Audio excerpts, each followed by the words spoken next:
Man, I have nothing but good things to say about Canada.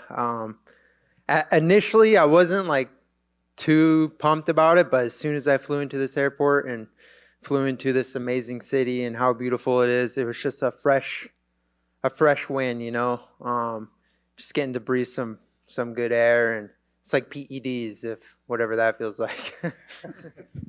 So when Max refers to Canada's 10th island, you kind of get what he's talking about now? Yes, I live in the ninth island, so now we're in the 10th island. So, yep. What do you make of Nate as an opponent? He was in here earlier, and he said he had saw your derail the train post, and he's just like, "Oh, you should come up with something better." And I've never heard that before. But what do you make of him as an opponent? He's a great opponent. Nate's a guy. He's got a ton of experience. He's held belts. He's fought 5 rounds in other promotions, and I'm honestly just looking forward to the fight, man. It's going to be an exciting fight. It's almost impossible for it to be a boring fight. It should be fireworks, man. I'm well prepared. I know he's well prepared. He's sacrificed a lot. I've sacrificed a lot. And the only thing we got left to do is fight on Saturday night. So kind of going off of that, I know you want these higher ranked opponents, but if they don't offer you those, is this the type of fight that you're looking for? Just like you said, there's almost no chance this fight isn't exciting. You know what? I mean, I've been in every fight I'm in is going to be an exciting fight. Just the way my style is, and yeah, the way Nate's style is. Like, he brings it every single fight, and so do I.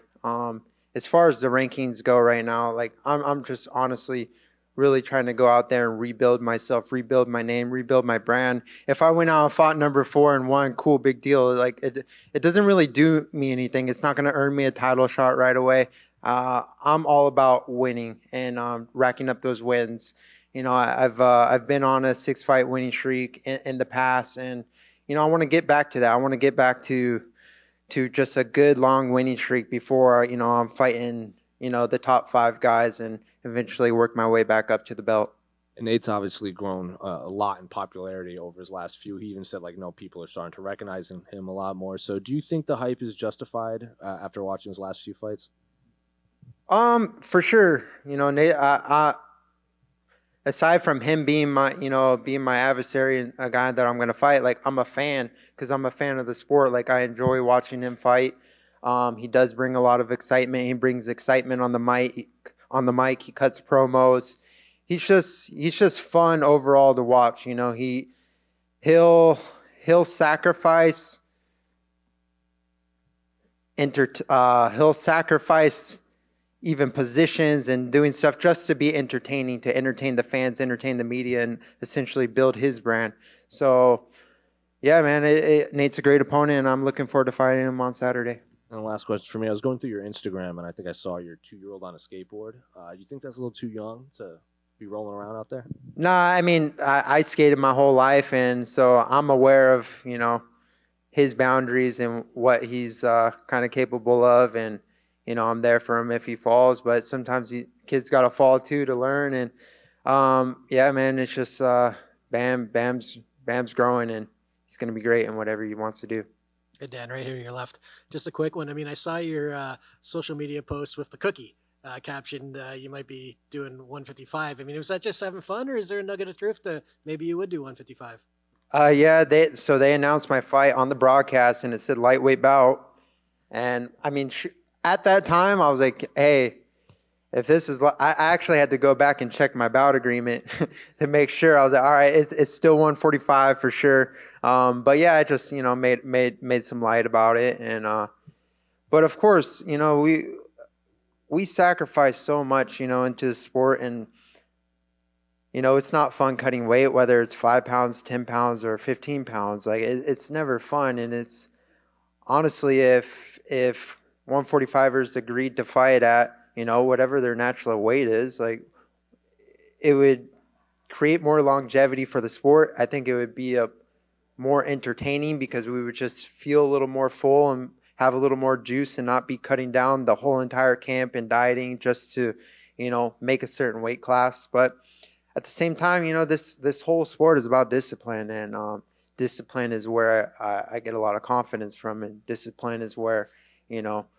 where I feel strong. So, I'm completely fine cutting down to the weight class that I sign my bout agreement to fight in. So, but you never know, man. Like I would definitely do 155 down the road, even though I am of a shorter stature. Maybe I don't fit the frame, but there's tall guys at 135. There's big guys that, tall guys at 145.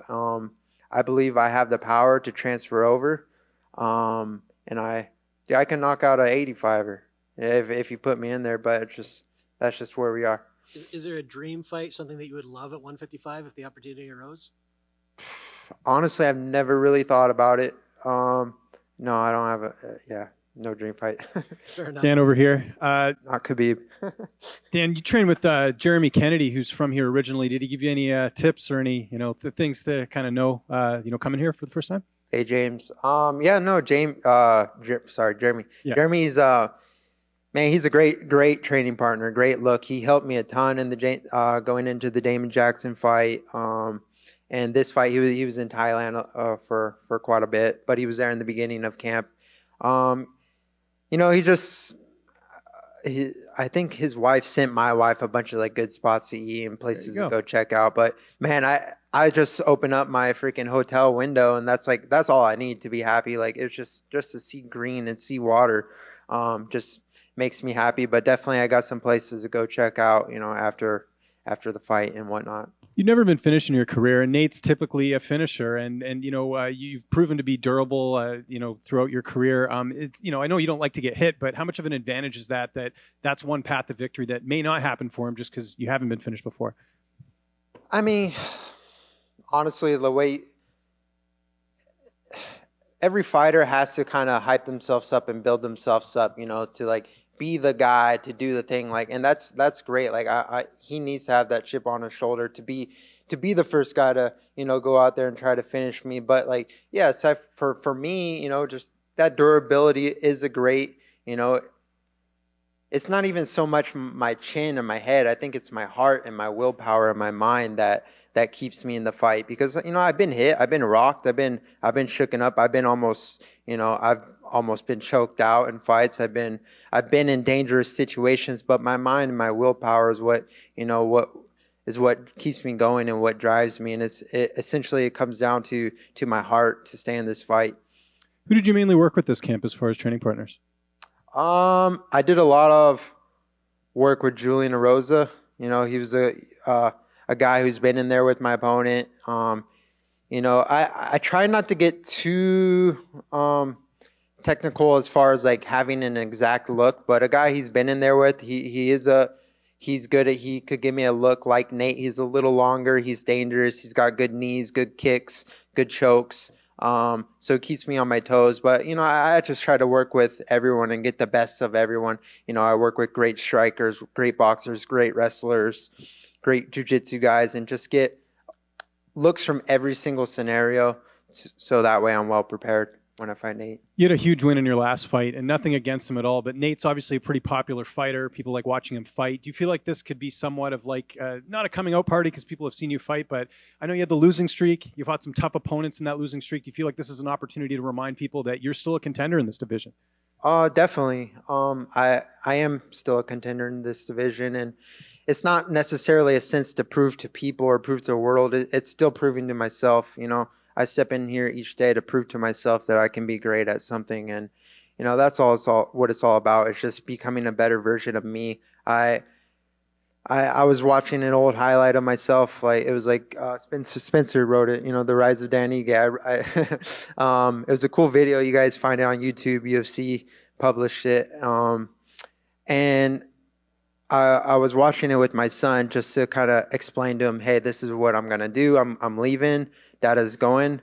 I'm gonna go fight. And so we watched it, and you could see the evolution, even in interviews, like from the Contender Series till all the way up to, I believe, the Gavin Tucker fight in that little highlight itself. But just the evolution of a man, and I was, my wife was telling me, like, look how much you've grown from there to then. And then I was telling her, I was like, I've grown from then to now, like, so much. And that's what it's all about. It's just becoming a better human, a better person, and having more of a purpose, in the sport rather than just winning and becoming a champion. I'm here to make an impact and to better myself as a man. You got a long career still left. I know you've mentioned in the past about maybe helping fighters out, maybe on the management side. Is that something you're still interested in? For sure. I help guys every day. I help my team. I help kids that are, coming up, and just, I'm here to give advice. I'm a vessel. I'm a vessel to my brothers and sisters that, or just people that are in need of help. That's what I believe I'm put on this earth to do. And, definitely as a career, I haven't really thought too much into it, but I definitely have a lot of skills, a lot of knowledge, a lot of things I would do differently, a lot of things I would do the same that I learned through, working in the management field. But, I'm self-managed right now. Like, I manage myself, and I've been self-managed since the Korean Zombie fight. And I've grown a lot in that sense too. And I really feel like I have to put myself out there and gain that experience for myself, for people down the line to respect me, someone that's competed at the highest level, but also someone who's managed himself at the highest level. And there's a lot of things. It's a lot of work, to go out there and grind and get sponsors for myself. Like, right now, my training and everything takes priority. Like, I may not be getting that because I'm not out there grinding and hustling for it. But if I put that same energy that I put into my approach in this game, like, I know I can be a great manager down the road if that's something I choose to do. And just last one for me, obviously next month we got the big title fight, Alex Volkanovski, Yair Rodriguez. How do you see that fight playing out? I mean, I hate making predictions. I'm not a big prediction guy, but Alex, he's just so dominant as a champion, and Yair has that just the ability to surprise, and he's so dynamic and explosive, and he could do 720 tornado kicks and cartwheels and whatever, and flying triangles, and he just has that ability to surprise you and finish you at any moment. But if I had to pick, I would go with the champ, Volk. All right. Speaking of predictions, I know you just said you're not really good on doing them, but who do you have for the main event for Nunes and Aldana? Again, I mean, this fight game is so crazy. I may be a big favorite heading into this fight, but dude, the odds don't matter. This is fighting. This is 50-50. One punch, I could get knocked out. He could get knocked out. Amanda Nunes and Aldana, like, dude, they're both such great female athletes, and they're both capable of winning. I don't want to make a prediction there, but you always want to root for the underdog. It's just kind of like how I've been my whole life, even myself. Like, I'm a favorite going into this, but I still have that underdog mentality because I've been an underdog from day one. I've been doubted from day one, and the odds don't matter. Question to your left. You were talking about your background as a skater earlier. Are there any parallels between the discipline of skating and the discipline of martial arts? No, I wasn't a disciplined skater. I was just a street kid, hood rat, doing hood rat things with my friends, running around, skipping school, going to the skate park instead. But I did learn a lot. I learned how to, you learn body awareness, and you learn how to run fast if you got to run fast. Dan here on the right, Dan. I know the losing streak weighed heavy on you, that 22 months, but what did coming through that and getting that victory over Damon teach you about yourself and about your abilities going forward as you now progress forward from there? Honestly, at the time it sucked, but I'm super grateful for that season because I made it through. I'm not in that hole anymore. I made it through. I've crawled myself out of that hole, and dude, I literally diagnosed every single thing possible about me from like down to my childhood. I dug deep. I dug really deep and just learned about myself. And throughout the whole process, like, it wasn't about like, okay, do I need to go harder in S&C, or do I need to wrestle more? Do I need to, do more volume in my punching? It came more down to working on my personal life than it did it did working in the gym, if that makes sense. And me working on my personal life and just working on refortifying my mind. I've always been like the stigma, son of a Navy SEAL. I have to be this like super tough guy, tough face. But at the end of the day, I'm a human, just like we all are. We all have thoughts. We all have emotions. We all have, negative thoughts about ourselves. And the ability to deal with those thoughts and how do we overcome them and how do we get better out of circumstance.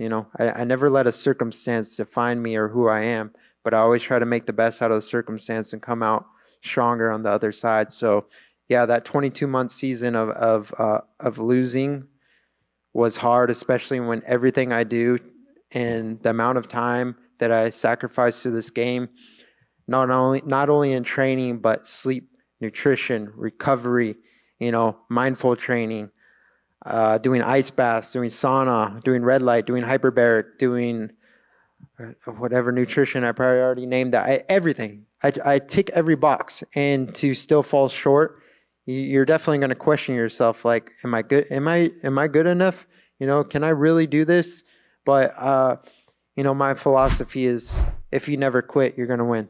So here I am.